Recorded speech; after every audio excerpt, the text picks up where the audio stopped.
আর দোকানটা 1 ফুট উঁচা দিয়া তুমি যদি এলজিডি তখন সে তার মালটা লইয়া এখন তার মাল রাখতো না কোনো আলাদা শেড কিন্তু আলাদা কোনো শেড হবে না, একটা লম্বা লাইন। জি জি বুঝতে পারছেন? ওই পাশে নিচে আপনারা যে একটা ওই যে জিদ্দাবাজার এখান থেকে এই যে আমাদের কোর্ট কাছারি পর্যন্ত এই রাস্তাটা একদম কিনব্রিজ পর্যন্ত এখানে রাস্তার জন্য একদমই না বসে, এটা একটা রেকর্ড। আমরা তো এটা মোটামুটি ধরেন এটা রেডি হয়তো 10 থেকে 15 দিন লাগবে এরকম মোটামুটি। এটা সুন্দর করে দিলে রাস্তা যদি বের করে দেওয়া হয় এই দিকটা, তাহলে এটা সবচেয়ে সুন্দর জায়গা। কারণ লোকজন এখানে আপনার যেহেতু ভাড়া দেওয়া লাগবে না, আপনারা কিন্তু কম টাকায় পণ্য বিক্রি করতে পারেন এবং লোকজন তখন কিন্তু এখানে কিনতে আসবে। এটা এরকম জায়গা পাওয়া কিন্তু ভাগ্যের বিষয়, মানে একটা সিটির সেন্টার পয়েন্টে মানে হকারদের জন্য বা আমাদের বাসমান লোকজনের জন্য এখানে জায়গা পাওয়া যায়, এটা তো খুব লাকিলি। মানে এখানে সাবেক মেয়র মহোদয় এবং সবাই মিলে যে কাজটা করেছেন, এটা একটা খুবই ওয়ান্ডারফুল একটা অ্যাচিভমেন্ট। আপনারা এটা করেন। এখানে কোনো দোকান রাখা যাবে না, যেটা বলে দিয়েছি যে আগামী শনিবারের মধ্যে সবাইকে বলেন দোকানগুলো সরিয়ে নিতে, যেমন দোকান যেন না থাকে। হইতো না, তোমরা সবে মিলিয়া আমার আগের মতো যাও, রাস্তা ছাড়ি দাও। সকাল দিকে অফিস আওয়ার্সে কেউ ফুটপাতে বসবে না, বিকালে 4টার পরে আমি হিসাবে অনুরোধ করব যে ফুটপাতে বসো, কিন্তু তুমি তাই আপাতত রাস্তাটা ক্লিয়ার করে দাও। রাস্তা ক্লিয়ার করে মানুষের একটা স্পেস।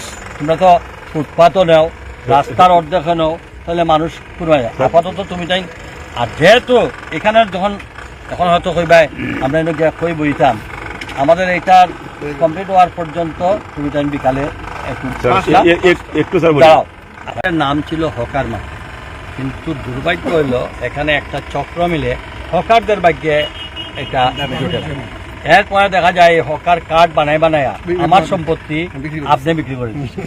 এখন এখানে আকাশ পর্যন্ত বিক্রি হয়ে গেছে, আকাশ পর্যন্ত বিক্রি। মানে আমি ভেঙে দিয়েছি, আমি বলছি বৈধভাবে যাদেরকে দেওয়া হয়েছিল এদের বিষয়টা আমরা চিন্তা করি বৈধভাবে, তাহলে তো ও রেসপন্সিবল না, আপনার কর্তৃপক্ষ রেসপন্সিবল।